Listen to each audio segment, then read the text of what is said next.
Assalamualaikum warahmatullahi wabarakatuh. Baiklah, kami dari kelompok 1 yang beranggotakan 6 orang. Yang pertama yaitu Maulia Nikah, yang kedua Mirna, yang ketiga Zikra Makfirah, yang keempat Lisda Mayanti, yang kelima Novi Yuliandari, yang keenam Ruhia Rahmah. Ingin mempresentasikan hasil dari makalah kami yaitu yang berjudul Metabolisme Sel Tumbuhan. 1-2 yaitu rumusan masalah. Rumusan masalah yang pertama yaitu apa itu metabolisme sel pada tumbuhan. Yang kedua, bagaimana proses metabolisme pada sel tumbuhan. Yang ketiga, apa itu reaksi terang dan reaksi gelap. 1-3 yaitu tujuan. Yang pertama, untuk mengetahui metabolisme pada sel tumbuhan. Yang kedua, untuk mengetahui proses metabolisme pada sel tumbuhan. Yang ketiga, untuk mengetahui reaksi terang dan reaksi gelap. Baik, saya akan melanjutkan presentasi dari teman saya. Fotosintesis terjadi pada 2 tahap. Pada tahap pertama, reaksi terang atau reaksi cahaya menyerap energi cahaya dan menggunakan untuk menghasilkan molekul penyimpan energi ATP dan NADPH. Pada tahap kedua, reaksi gelap menggunakan produk ini untuk menyerap dan mengurangi karbon dioksida. Sebagian besar organisme melakukan fotosintesis untuk menghasilkan oksigen menggunakan cahaya nampak untuk melakukannya, meskipun setidaknya 3 menggunakan radiasi infrared. Yaitu ada reaksi terang. Reaksi terang adalah proses untuk menghasilkan ATP dan reduksi NADPH2. Reaksi ini memerlukan molekul air dan cahaya matahari. Selanjutnya, mekanisme reaksi terang diawali dengan tahap di mana fotosistem 2 menyerap cahaya matahari sehingga elektron klorofil pada PS2 tereksitasi dan menyebabkan muatan menjadi tidak stabil. Untuk menstabilkan kembali, PS2 akan mengambil elektron dari molekul H2O yang ada di sekitarnya. Molekul air akan dipecah oleh ion mangan Mn yang bertindak sebagai enzim. Hal ini akan mengakibatkan pelepasan H+ di lumen tilakoid. Dengan menggunakan elektron dari air, selanjutnya PS2 akan mereduksi plastoquinon atau Piki, membentuk Piki H2. Plastoquinon merupakan molekul quinon yang terdapat pada membran lipid bilayer tilakoid. Plastoquinon ini akan mengirim elektron dari PS2 ke suatu pompa H+ yang disebut sitokom B6F kompleks.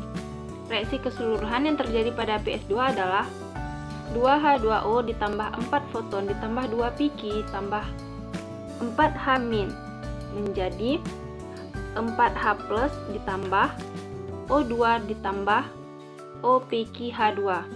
Sitokrom B6F kompleks berfungsi untuk membawa elektron dari PS2 ke PS1 dengan mengoksidasi PKH2 dan mereduksi protein kecil yang sangat mudah bergerak dan mengandung tembaga yang dinamakan plastosinamin atau PC. Kejadian ini juga menyebabkan terjadinya pompa H+ dari stroma ke membran tilakoid. Baik, selanjutnya yaitu fotosintesis terjadi dalam 2 tahap. Pada tahap pertama, reaksi terang atau reaksi cahaya menyerap energi cahaya dan menggunakannya untuk menghasilkan molekul penyimpan energi ATP dan NADPH. Pada tahap kedua, reaksi gelap menggunakan produk ini untuk menyerap dan mengurangi karbon dioksida. Sebagian besar organisme yang melakukan fotosintesis untuk menghasilkan oksigen menggunakan cahaya nampak untuk melakukannya, meskipun setidaknya 3 menggunakan radiasi inframerah. Yang pertama yaitu reaksi terang. Reaksi terang adalah proses untuk menghasilkan ATP dan reduksi NADPH2. Reaksi ini memerlukan molekul air dan cahaya matahari. Proses diawali dengan penangkapan foto oleh pigmen sebagai antena. Reaksi terang melibatkan 2 fotosistem yang saling bekerja sama, yaitu fotosistem 1 dan 2. Fotosistem 1 berisi pusat reaksi P700 yang berarti bahwa fotosistem ini optimal menyerap cahaya pada panjang gelombang 700 nanometer. Sedangkan fotosistem yang kedua yaitu berisi pusat reaksi P680 dan optimal menyerap cahaya pada panjang gelombang 680 nanometer.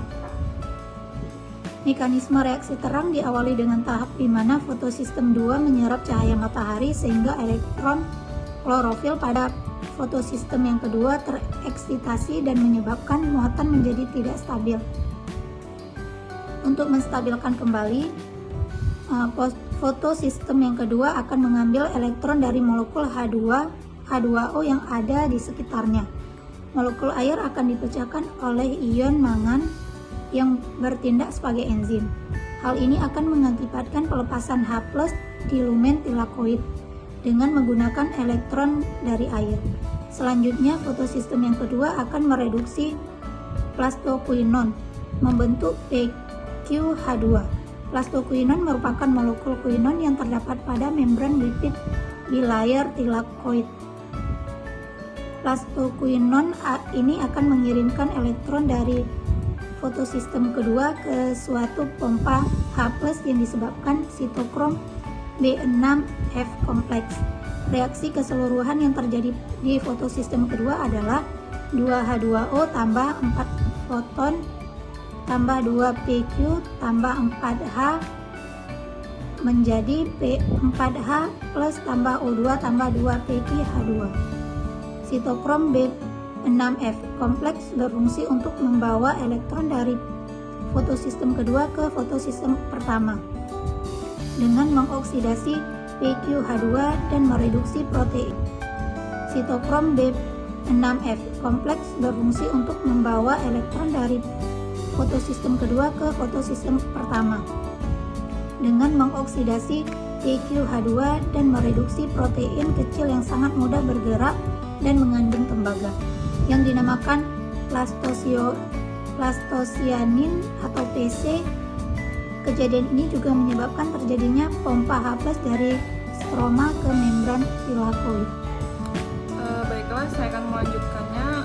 Kemudian ada reaksi gelap. Reaksi gelap pada tumbuhan dapat terjadi melalui dua jalur, yaitu siklus Calvin-Benson dan jalur Hertzsprung. Pada siklus Calvin-Benson, tumbuhan mengubah senyawa ribosa 1,5-bisfosfat atau biasa disebut dengan RUBP, senyawa dengan 5 atom C, dan molekul karbon dioksida menjadi 2 senyawa 3-fosfoglycerat atau PGA. Berbanding oleh karena PGA memiliki 3 atom karbon, tumbuhan yang menjalankan reaksi gelap melalui jalur ini dinamakan tumbuhan C3. Penambatan CO2 sebagai sumber karbon pada tumbuhan ini dibantu oleh enzim Rubisco yang merupakan enzim alami yang paling melimpah di bumi. Selanjutnya itu adalah siklus Hertzsprung. Berdasarkan cara memproduksi glukosa, tumbuhan dapat dibedakan menjadi tumbuhan C3 dan C4. Tumbuhan C3 merupakan tumbuhan yang berasal dari daerah subtropis. Tumbuhan ini menghasilkan glukosa dengan pengolahan CO2 melalui siklus Calvin yang melibatkan enzim Rubisco sebagai penambatan CO2.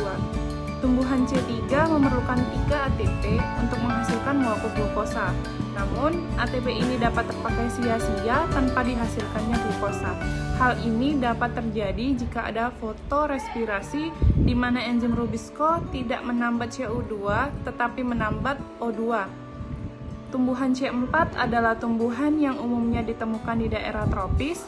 Tumbuhan ini proses fotosintesis sebenarnya peka terhadap kondisi lingkungan meliputi kehadirannya cahaya matahari, suhu lingkungan, konsentrasi karbon dioksida atau CO2. Faktor lingkungan tersebut dikenal juga sebagai faktor pembatas dan berpengaruh secara langsung bagi laju fotosintesis.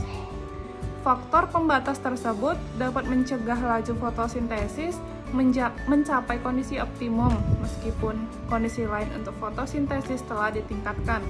Inilah sebabnya faktor-faktor pembatas tersebut sangat mempengaruhi laju fotosintesis, yaitu dengan mengendalikan laju optimum fotosintesis.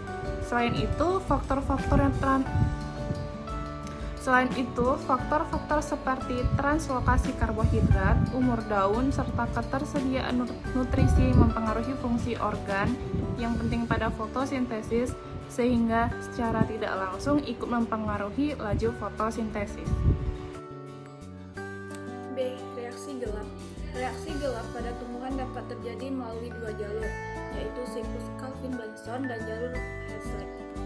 Pada siklus Calvin-Benson, tumbuhan mengubah senyawa ribulosa, 1,5 bisfosfat atau RUBP, senyawa dengan 5 atom C, dan molekul karbon dioksida menjadi 2 senyawa trifosfoglycerat atau PGA. Oleh karena PGA memiliki 3 atom karbon tumbuhan yang menjalankan reaksi gelap melalui jalur ini, dinamakan tumbuhan C3. Penambatan CO2 sebagai sumber karbon pada tumbuhan ini dibantu oleh enzim Rubisco, yang merupakan enzim alami yang paling melimpah di bumi. Tumbuhan yang reaksi gelapnya mengikuti jalur Hazlitt disebut tumbuhan C4 karena senyawa pertama yang terbentuk setelah penambatan CO2 adalah asam oksaloasetat yang memiliki 4 atom karbon. Enzim yang berperan adalah fosfoenol pirufat karboksilase. C. Siklus Hazlitt. Berdasarkan cara memproduksi glukosa, tumbuhan dapat dibedakan menjadi tumbuhan C3 dan C4. Tumbuhan C3 merupakan tumbuhan yang berasal dari daerah subtropis. Tumbuhan ini berhasil menghasilkan glukosa dengan pengolahan CO2 melalui siklus Calvin, yang melibatkan enzim Rubisco sebagai penambat CO2. Tumbuhan C3 memerlukan tri-ATP untuk menghasilkan molekul glukosa.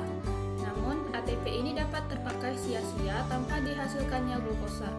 Hal ini dapat terjadi jika ada fotorespirasi, di mana enzim Rubisco tidak menambat CO2 tetapi menambat O2. Tumbuhan C4 adalah tumbuhan yang umumnya ditemukan di daerah tropis. Tumbuhan ini melibatkan 2 enzim di dalam pengolahan CO2 menjadi glukosa.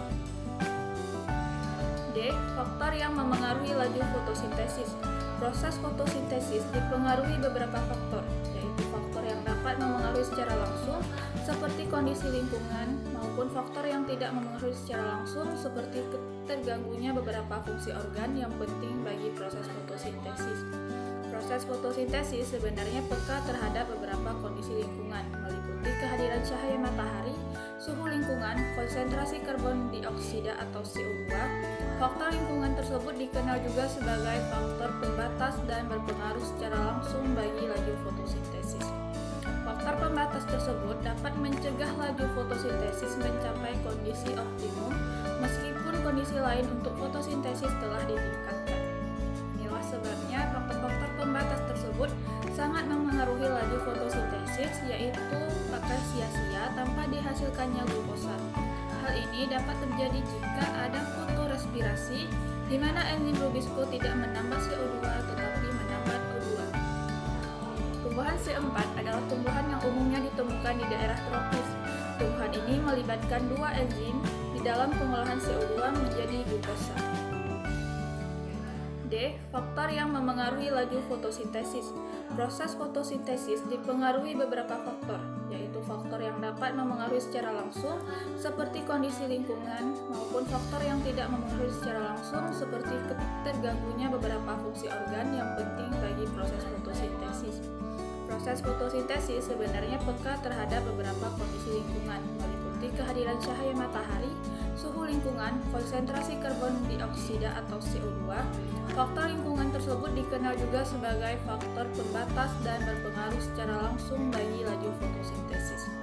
Faktor pembatas tersebut dapat mencegah laju fotosintesis mencapai kondisi optimum, meskipun kondisi lain untuk fotosintesis telah ditingkatkan. Inilah sebabnya faktor-faktor pembatas tersebut sangat memengaruhi laju fotosintesis, yaitu dengan mengendalikan laju optimum fotosintesis. Selain itu, faktor-faktor seperti translokasi karbohidrat, umur daun, serta ketersediaan nutrisi memengaruhi fungsi organ yang penting pada fotosintesis, sehingga secara tidak langsung ikut memengaruhi laju fotosintesis. Baik, saya akan melanjutkan. Bab 3. Aplikasi botani farmasi. Tumbuhan mengalami proses metabolisme terdiri dari anabolisme, yaitu pembentukan senyawa yang lebih besar dari molekul-molekul yang lebih kecil, yaitu parti, selulosa, protein, lemak, dan asam lemak. Dan masih banyak senyawa yang bisa dihasilkan, di mana senyawa-senyawa hasil metabolisme salah satunya adalah metabolit sekunder. Berbagai senyawa metabolit sekunder telah digunakan sebagai obat dan model untuk membuat obat baru. Contohnya adalah aspirin yang dibuat berdasarkan asam salisilat yang secara alami terdapat pada tumbuhan tertentu. Manfaat lain dari metabolit sekunder adalah sebagai politisida dan insektisida. Contohnya adalah rotenon dan retinoid. Berbagai metabolit sekunder lainnya yang telah digunakan adalah memproduksi sabun, parfum, minyak herbal, pewarna, permen karet, dan plastik alami adalah resin, antosianin, tanin, saponin, dan minyak asidi. Bab 4 penutup. Kesimpulan, metabolisme merupakan modifikasi senyawa kimia secara biokimia di dalam organisme dan sel. Metabolit mencakup sintesis, anabolisme, dan penggunaan katabolisme molekul-organik kompleks. Metabolisme biasanya terdiri atas tahapan-tahapan yang melibatkan enzim yang dikenal pula sebagai jalur metabolisme. Yang kedua, katabolisme yaitu reaksi yang mengurai molekul senyawa organik untuk mendapatkan energi. Yang ketiga, anabolisme yaitu reaksi yang merangkai senyawa organik dari molekul tertentu untuk diserap oleh sel tubuh. Bab 4 penutup. Saran. Saran penulis adalah sebagai manusia bisa sadar bahwa pembuatan makalah ini masih jauh dari lebih sempurna, karena kesempurnaan hanyalah milik Allah Subhanahu wa taala dan kelemahan adalah milik kita sebagai makhluk yang diciptakannya. Maka dengan demikian, demi terciptanya makalah yang lebih baik untuk kedepannya, kami mohon sekiranya para pembaca untuk memberikan kritik dan saran yang membangun. Semoga Allah Subhanahu wa taala senantiasa memberikan petunjuknya kepada kita semua. Sekian presentasi dari kelompok kami, lebih dan kurang kami mohon maaf. Kami akhiri, wabillahi taufiq wal hidayah. Assalamualaikum warahmatullahi wabarakatuh.